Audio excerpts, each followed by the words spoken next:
ஒரு ஊரில் சோனாக்குருவி முட்டை வியாபாரம் செஞ்சுக்கிட்டு வருது.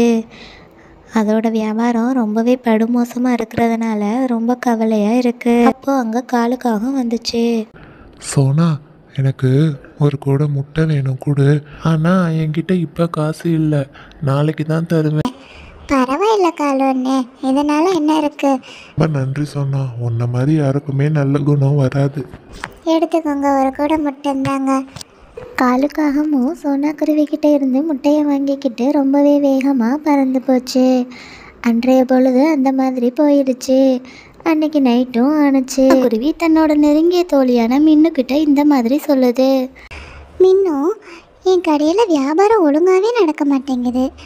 ஆனால் இந்த காலு மட்டும் தினமும் ஒரு கூட முட்டை வாங்கிட்டு போகுது. தினம் வாங்குற அந்த ஒரு கூட முட்டையை என்னதான் செய்யும்?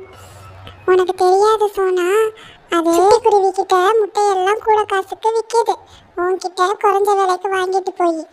என்ன சொல்ற? காலோன்னு அப்படிலாம் பண்ண மாட்டாரு. அவங்க வீட்டில் எல்லாருக்கும் முட்டை பிடிக்குமா இருக்கும், வாங்கிட்டு போவார். நீ நான் சொல்கிறத நம்ப மாட்டேன். நாளைக்கு வேணா நீ அந்த அரச மரத்தடியில் போயிட்டு பாரு, அவங்க என்ன பண்ணுறாங்க மாதிரி சொல்லிட்டு மின்னுக்குருவி வேகமாக பறந்து போயிடுச்சு. சோனா ரொம்ப கவலையாக மின்னு சொன்னதே யோசிச்சுக்கிட்டு உட்காந்துருந்துச்சு. என்ன காலு, இப்பெல்லாம் நீ ஒழுங்காவே முட்டைகள் கொண்டு வர மாட்டேங்கிற. நமக்கு வியாபாரம் இப்பதான் சூடு பிடிக்க ஆரம்பிச்சிருக்கு. யாருக்குமே நம்ம கலப்படம் பண்ணி வைக்கிறது தெரியல. நாளையிலேருந்து நீ நிறைய முட்டைகள் கொண்டு வா, நல்ல வியாபாரம் செய்யலாம். இவங்க இந்த மாதிரி பேசிக்கிட்டு இருக்கிறத சோனாக்குருவி பின்னால் இருந்து மறைஞ்சிருந்து பார்த்துடுது. அட, மின்னு சொன்னது உண்மைதான் போல. இந்த காலு நம்ம கிட்ட இருந்து முட்டைகளை வாங்கிட்டு இங்கே கலப்படம் பண்ணி வேற வித்துக்கிட்டு இருக்குதா? இந்த காலு இப்படி பண்ணுன்னு நினைச்சு கூட பார்க்கல.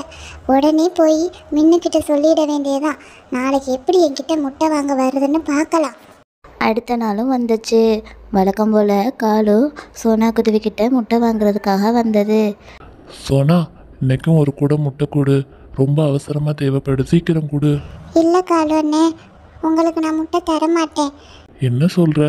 முட்டை வியாபாரம் பண்ணுறதுக்கு தானே வச்சுருக்க.